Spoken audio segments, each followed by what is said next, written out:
I'm Katie Merkel, and with me is sci-fi and fantasy author Olivia Berrier.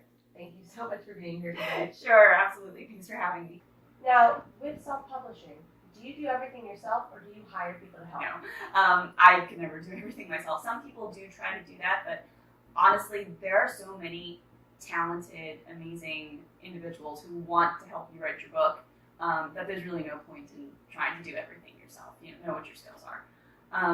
So, like, I hire a copy editor first and foremost because I've read the book 8 million times as I've been researching it and drafting it and editing it, and there are certain things that you need someone who has never seen your book before to be able to find those errors.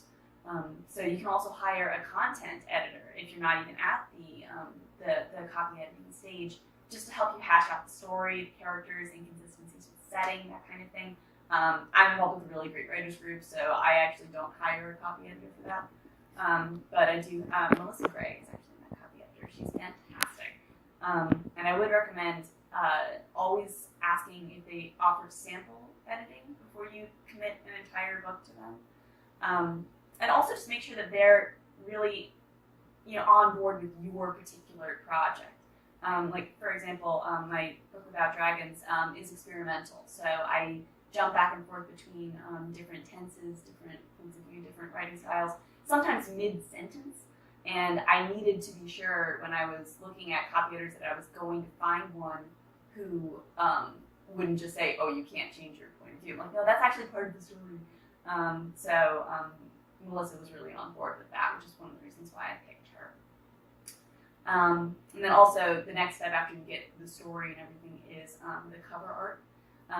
There are lots of cover artists out there. It's pretty easy to see what kind of work they do just by looking at the other books they've designed. And something that I would definitely encourage anyone self-publishing is to keep in mind that this is their job. Like, they know what makes a good cover. Because I feel like a lot of authors have a very clear image. Oh, this is exactly what I want on the cover, and I did too. Like, my image of, oh, this is exactly what I want a book Without Dragons to look like was so much more complicated than what they came up with. I had like a million different other things on the cover, and it wasn't until I saw that I'm like, oh yeah, you know what, that is better, it's simpler, it's cleaner, because they knew how to set that up, and I didn't. And then also, don't be afraid to ask for exactly what you want once they start giving you mock-ups. Like, my cover designer was just fantastic with that. Like, in a book Without Dragons, the thermometer inside the coffee cup, I feel like I did at least a dozen emails just about that little thermometer. Could you angle it a bit? Could you move to the side? Could it have this glare on it? Could it have a silver frame? And they were just really, really accommodating with making sure that I was getting exactly what I wanted. So you don't want to settle on the cover. How do you go about finding a copy editor or finding a cover artist designer?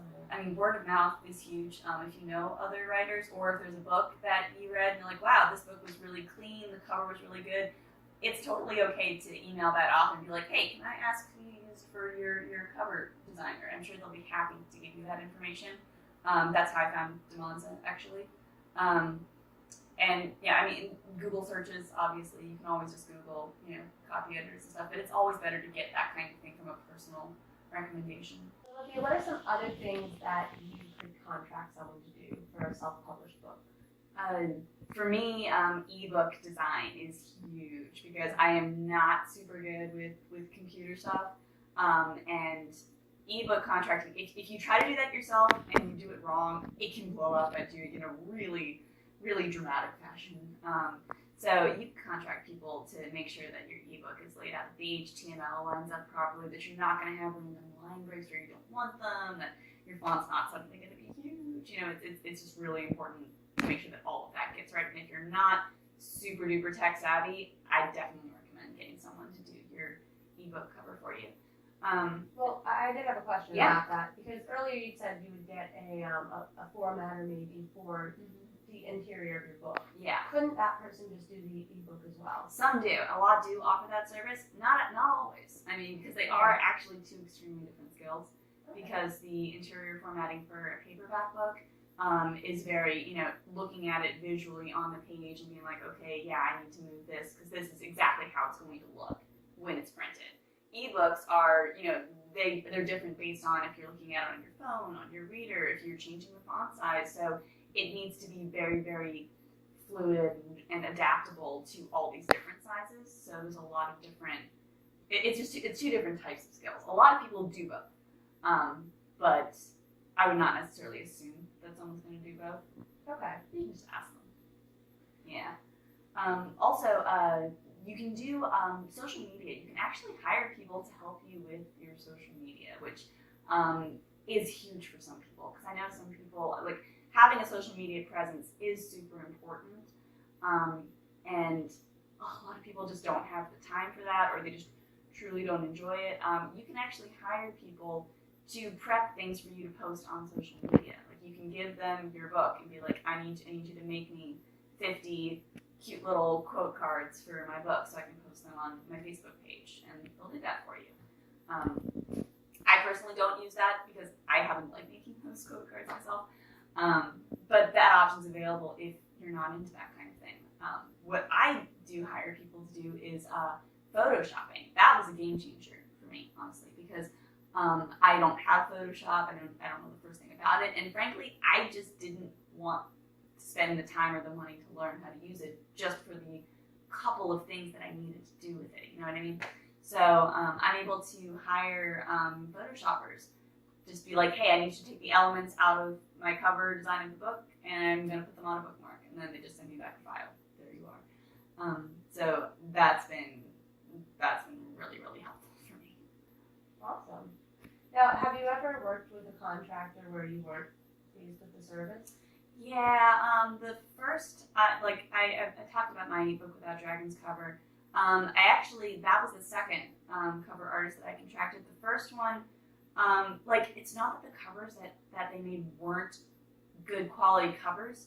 They just really screamed fantasy book, and it's a science fiction book. Yeah, I remember reading it. That's my fantasy. Exactly, and I get, and I really needed that to be really, really apparent, because the last thing I wanted is for someone to feel tricked that, oh, I'm going to buy this fun thing, and it's got dragons in the title, so I needed the rest of the cover to just scream sci-fi, so that I wouldn't accidentally attract the wrong reader, and then they'd be angry with me.